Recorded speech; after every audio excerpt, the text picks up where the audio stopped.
Hello students, welcome in my class. As you know that my name is Shivanand Singh और मेरी YouTube channel का नाम तो आपको पता है, शिवा इज़ इंग्लिश जोन। आज की जो वीडियो बहुत ही ख़ास है, इसमें मैं बहुत सारी ऐसी सूचनाएं आपको देने जा रहा हूं कि लेंको ने आगे क्या किया, यानी जब उसकी फसल नष्ट हो गई तो उसने आगे किया क्या, ऐसा कौन सा कार्य किया जो उसके परिवार के आगे की भरपाई के लिए ज़रूरी था। तो इसमें ये जानना बहुत ज़रूरी है और क्या कुछ वो कर पाया और जो करने की इच्छा थी क्या उसमें सफल हो पाया, क्या उसने जिन लोगों से मदद मांगी या जिनसे मदद मांगी उन लोगों ने उसकी मदद की, ये सब कुछ हम इस वीडियो में डिस्कस करेंगे। तो चलिए शुरू करते हैं आज की वीडियो।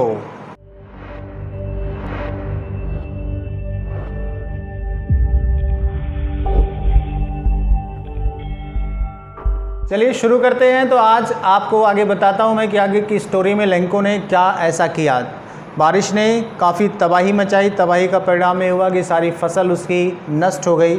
अब उसको आगे के जीवन में क्या करना है, किससे मदद मांगनी है और क्या मदद उसको मिल पाती है। तो चलिए शुरू करते हैं।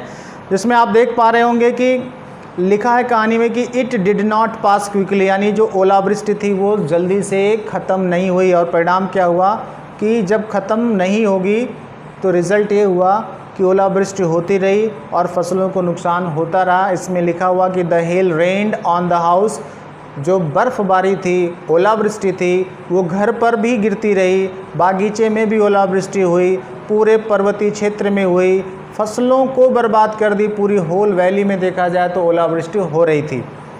और इस ओलावृष्टि का परिणाम ये देखिए लिखा कि द फील्ड वाज वाइट, पूरी की पूरी जो फील्ड थी, खेत था, सफ़ेद हो गया। As if covered with salt, जैसे मानो कि बर्फ़ से नहीं नमक से ढक दिया गया हो। यानी पूरी धरती, पूरा फसल वाला जो खेत था, ऐसा लग रहा जब सब नमक बिछा दिया गया हो। नॉट अ लीफ रिमेन्ड, एक भी पत्ती नहीं बची। ऑन द ट्री, पेड़ों पर एक पत्ती नहीं बची। The corn was totally destroyed, फसल पूरी तरह से नष्ट हो गई। The flower were gone from the plants, और जो फूल थे वो पौधों से गायब हो चले थे, अर्थात सारे फूल भी झड़ गए।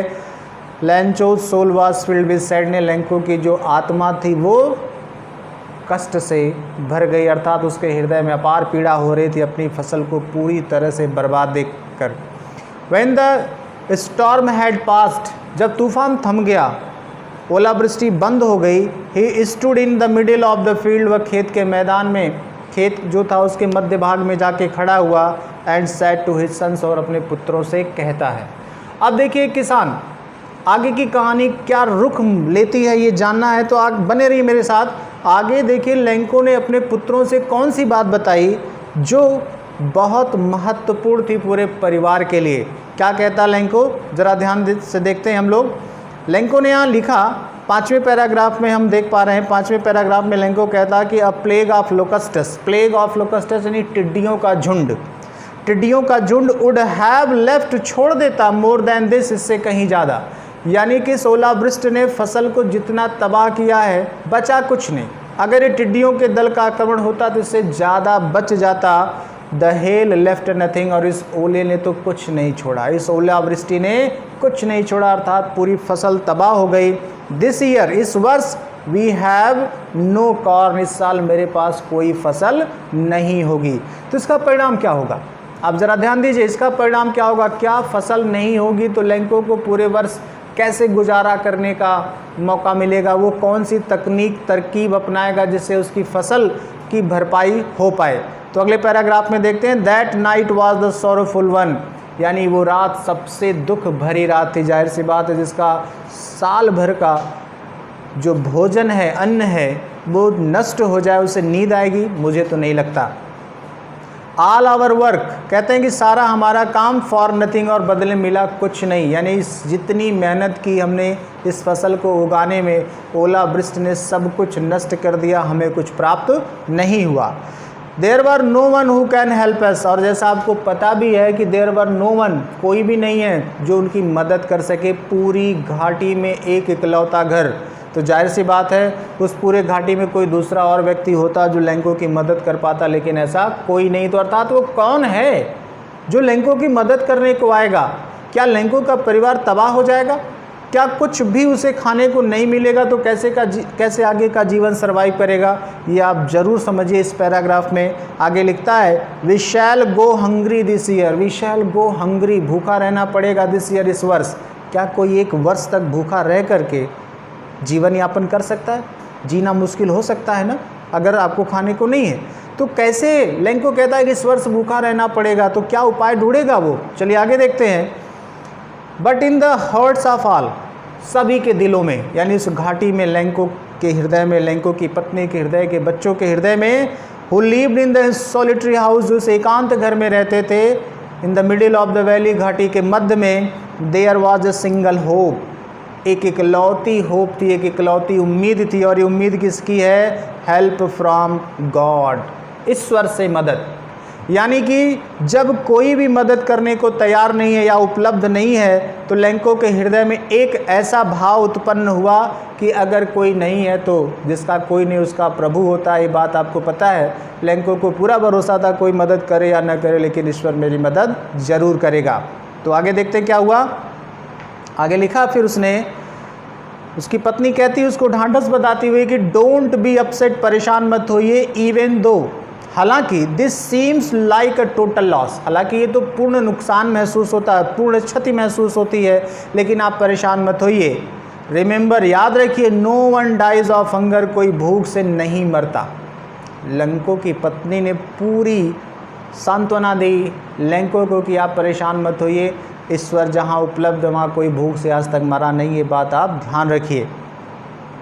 दैट्स व्हाट दे से, और इसीलिए लोग कहते हैं no one dies of hunger, की कोई भूख से मरता नहीं। इसीलिए लोगों ने कहा है बात कि जहाँ ईश्वर जिसका रखवाला हो जाए उस पर किसी का कोई भी व्यक्ति उसका नुकसान नहीं कर सकता।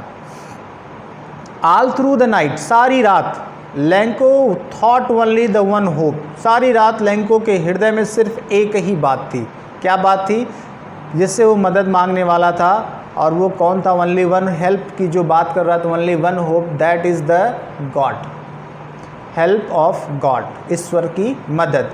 हुज आइज, यानी ईश्वर की आंखें, as he could be instructed, जैसा कि उसे निर्देशित किया गया, सी एवरीथिंग, सब कुछ देखती हैं, इवन यहाँ तक कि what is deep in one's conscious, कि किसी के गहरे हृदय में क्या छिपा हुआ है, इसको भी देख लेती हैं हमारे ईश्वर की आँखें। यानी आप हमारे मन में, हमारे हृदय में क्या चल रहा है, क्या समस्या है, इसको भी जान लेती हैं। कौन सी चीज़ें पता आपको? ईश्वर का नेत्र पहचान लेता है, देख लेता है। आगे की कहानी में आप ये समझ पाएंगे कि क्या हो पाता है। आपको मैं थोड़ी सी अब क्वालिटीज़ बताने जा रहा हूँ। लेंको के मन में, लेंको के हृदय में ईश्वर का वास है। क्या ईश्वर मदद करने को आतुर होगा? बिल्कुल। इस बात को जानने के लिए आप इस वीडियो में आगे देखिए, कहानी कहाँ तक ले जाती है आपको।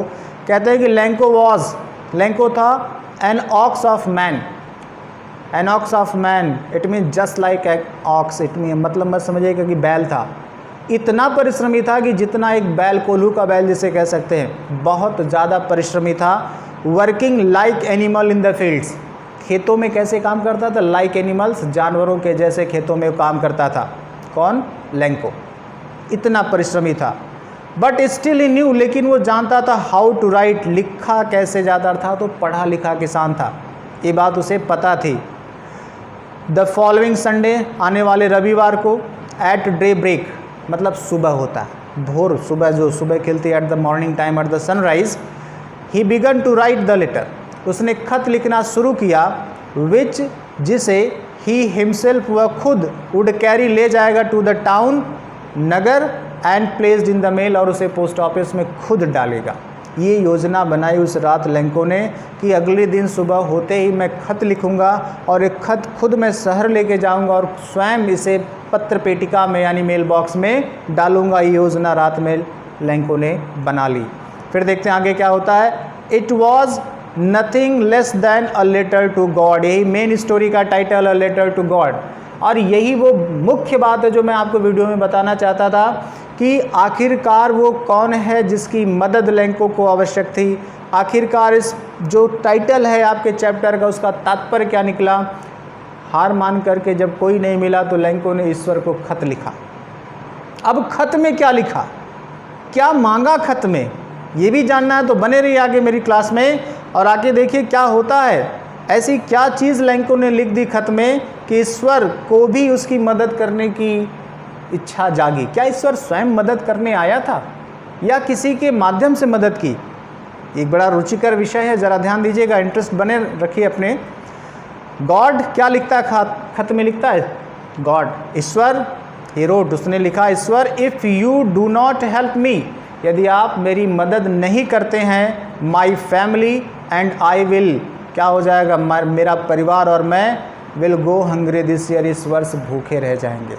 एकदम साफ शब्दों में, बिना लाग लपेट के, निर्छल मन से उसने लिखा कि ईश्वर यदि आप मेरी मदद नहीं करते हैं तो मेरा परिवार और मैं इस वर्ष भूखे रह जाएंगे। I need 100 pesos. कितनी की ज़रूरत लिखी उसने? 100 पीसोज। मुझे 100 पीसोज चाहिए। ये पीसोज क्या होता है आप समझिएगा। पीसोज एक मुद्रा, जैसा मैंने पिछली वीडियो में बताया था, हमारे यहाँ रुपया और उसकी छोटी यूनिट पैसा चलता है और अमेरिकन में डॉलर और सेंट चलता है। उसी तरह से ये स्टोरी जिस बेस पे लिखी गई है वहाँ पर पीसोज एक मुद्रा का नाम है। चलिए आगे देखते हैं फिर क्या होता है। आगे लिखा कि मुझे कितना चाहिए? मात्र 100 पीसोज चाहिए। क्या करने के लिए? क्या इस 100 पीसोज का अनाज खरीदेगा या और भी कोई काम है? आप देखिए यहाँ लिखा है कि in order to sow my field again. Sow का मतलब होता है बुआई करना, अपने खेतों की दोबारा बुआई करनी है। एंड टू लीव, और जीवित रहने के लिए, अनटिल द क्रॉप कम, जब तक फसल तैयार नहीं हो जाती है। यानी उस 100 में क्या करेगा? 100 जो पीसोज मिलेंगे उसमें अपने खेत की फिर से जुताई बुआई कराएगा और जब तक उस खेत की फसल तैयार नहीं हो जाती है तब तक जीवन जीने के लिए जो अन्न की आवश्यकता है वो खरीदेगा। बिकॉज द हेल स्टॉर्म, क्योंकि आपको पता है कि हेल स्टॉर्म यानी ओलों ने क्या नुकसान किया है, आगे की कहानी मैंने अभी आपको बताया इस वीडियो में। फिर आगे देखिए क्या लिखता है लेंको कि ही रोट, उसने लिखा टू गॉड।